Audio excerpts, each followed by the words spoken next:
To be clear, you were saying that you had multiple requests prior to November and of return Tigrayans, not Ethiopians, but Tigrayans from Saudi Arabia.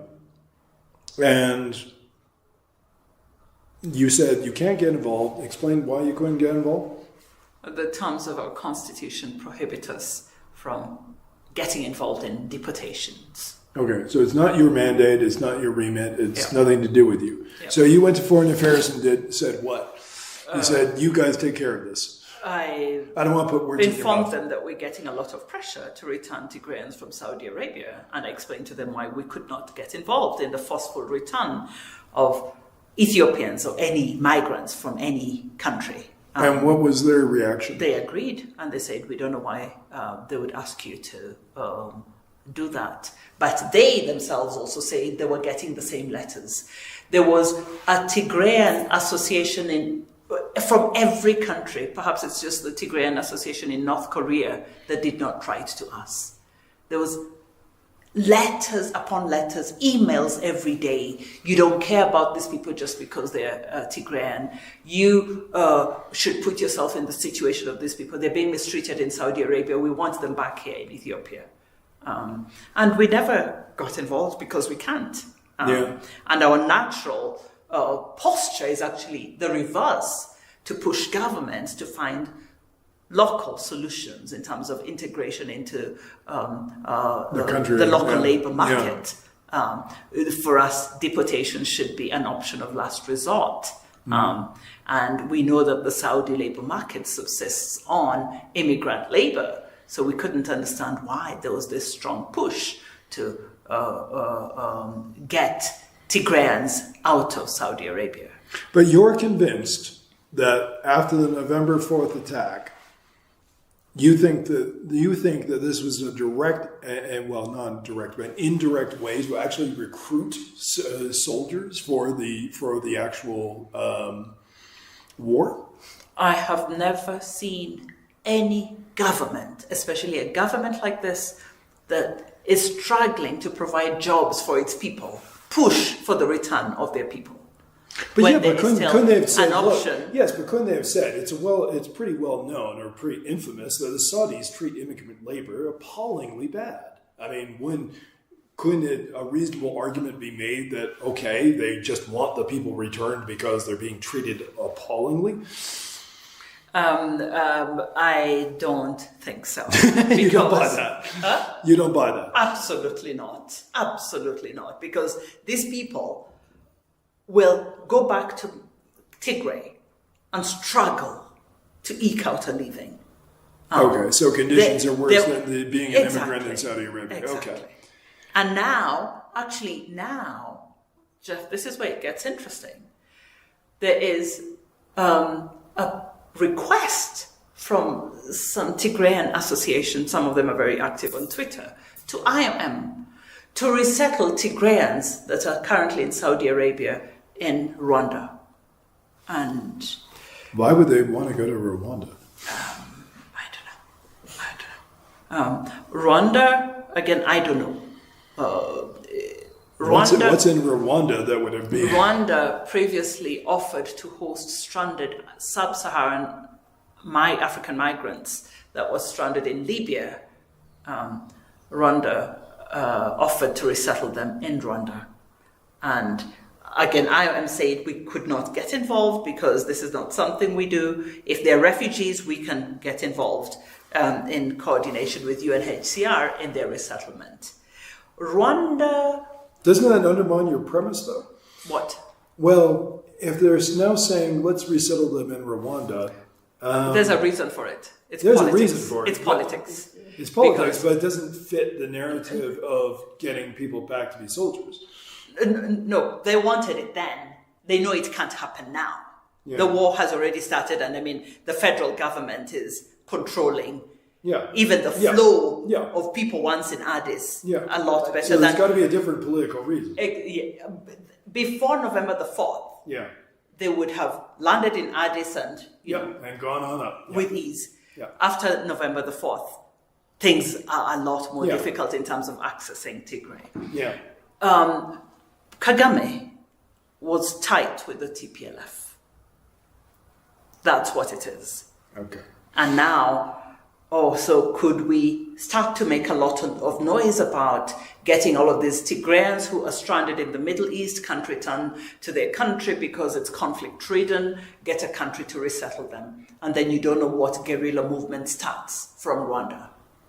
I mean, it's dirty. I said, they wrote to my counterpart in Rwanda, and I said, strange that they would write to you, until I saw the email and I understood, okay, they want these people resettled in Rwanda. I need to see the emails. And I'll show you the emails.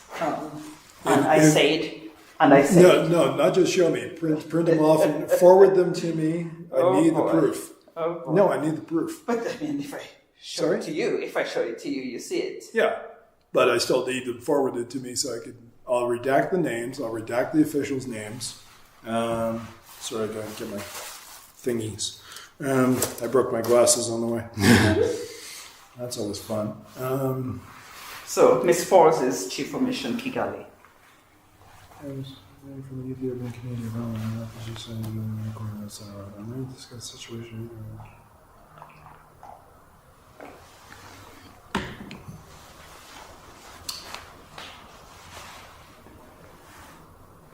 I will redact, if you forward this to me, I will redact their name, and I will redact identifiers that make it clear.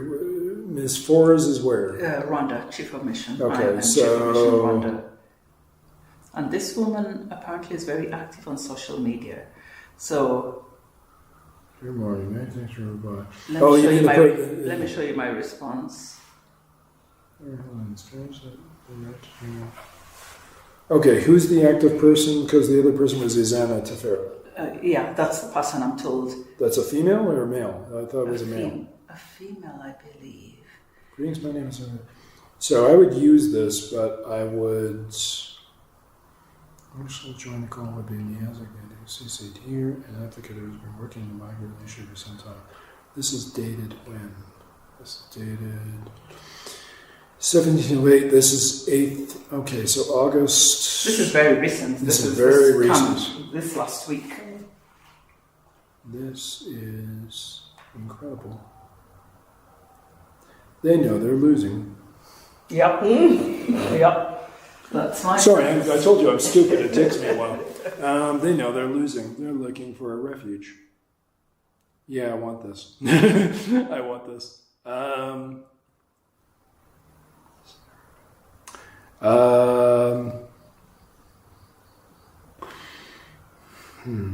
She's chief of mission. Yeah. Okay. Who else could they have conceivably written to? I mean, within the mission itself. I'm trying to remember my diplomatic stuff here. In terms of diplomatic thing, you have chief of mission. Under you is what? The deputy. Deputy. Yeah. So it's conceivable she could have written to the deputy, or written to a third secretary or something in terms of, yes? No. She just, it was directed only to her and she sent it to me and the regional office in Nairobi. No, what I'm trying to do is I'm trying to protect your contact. So I'm trying to think of, because I can redact their name and say it was sent to the mission, the Rwanda mission, but leave out the official name, but use the text. I want to be able to quote some of the text, but also protect, because especially seeing as though your contact, we don't want to betray your contact. Absolutely. But what I could do, because I want to stay out of it. I know you do. The TPLF are dirty. You don't have to vicious. Yeah. And vicious. Yep. Yeah. So I don't want to be on this call. I told my counterpart in Rwanda that put this person in touch with the head of my migration management division here in Ethiopia. Yeah. So they're having a conversation tomorrow. He is petrified, but he's a very smart guy. And he knows they will likely record him. So he will be very careful, and he will say just the minimum this we can do, this we can't do by the terms of our mandate. If you're interested in getting Tigrayans resettled from the Middle East to Rwanda, and you consider them refugees, you should be speaking to UNHCR or something like that. Okay, both of us forgot this is still running. I want to use that. I don't want to use the man's name. I don't want to use his office. But the thing is, it is important to say an official is petrified and scared of talking to these people and thinks that he'll be recorded. I'm telling you now, I'd like to use that because that has to be said. We're all scared. You're not saying anything people don't okay. know. Everybody is scared. But I'm being very clear because the thing is, you are talking about a UN agency afraid of the cutouts or proxies for a terrorist organization. Yeah. I was told not to go to the region anymore. And by the way, you shouldn't go to the region anymore. Jeff, I will never go back to that region. I can't. For my own security. Things could change. Unless things change. Who are you calling? I just want you to... Malambo. Hello. Yes, hi Maureen. How are you? I'm good, thanks. Malambo, can you remind me the name of the person you're talking to tomorrow about that Rwanda request from this Tigrayan association? Okay, so one is Zana. Let me just open up my email just to get the names correct. And is this the one you said is very active on social media? No, the one active on social media is Misa. Michael. Pardon me? Misa Gebre Michael, I think was the name, right? Yeah.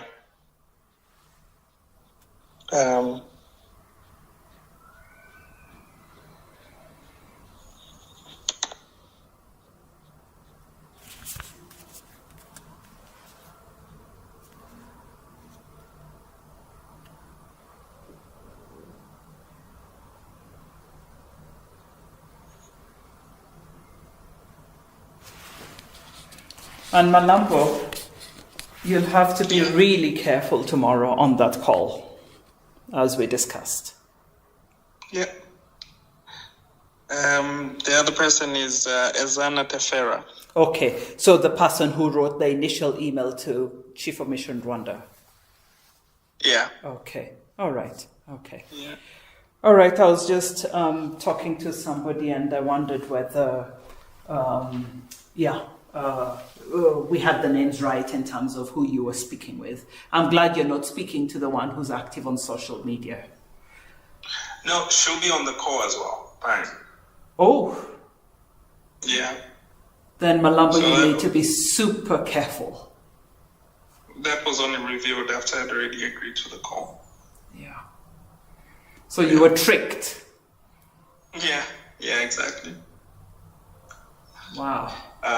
Yeah, but that's fine. I know exactly what to avoid talking about. Yeah. I know who these people are and what they're about. They're not new to me, so I know how to keep the discussion within nothing controversial. Yeah. Okay, Malambo. But you know how they operate. Anything you say, however proper, however correct, they will take and twist endlessly. I'm worried that you're meeting with the one who's active on social media because, then we know it's all about creating a lot of noise over something. Actually, one strategy would be to bring Justin in from Nairobi.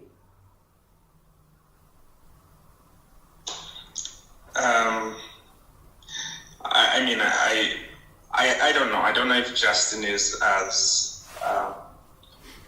don't get me wrong, he's very smart and has a political sense, but he's not here. He's not here, yes. No. And you can't control what people say. Or how they say things. Yeah. Especially when you're not in the same room with somebody. Yeah. I just don't want it to be you alone. Like, So that if they go out there and misreport, there's someone else on the call who can say, absolutely not, that's not what was said. So if not Justin, who could that person be? You don't have to answer it now, but think about it and we can talk tomorrow. Yeah, and I'm thinking it's actually a good thing to just keep it at a technical level, because then that allows us to keep the discussion purely technical. So if they bring up anything political or anything that requires cooperation among member states, I just use the UN line, which is, this is not my area of expertise, so I can't comment on that. What I can talk about is the work that we're doing on the ground, and that's it.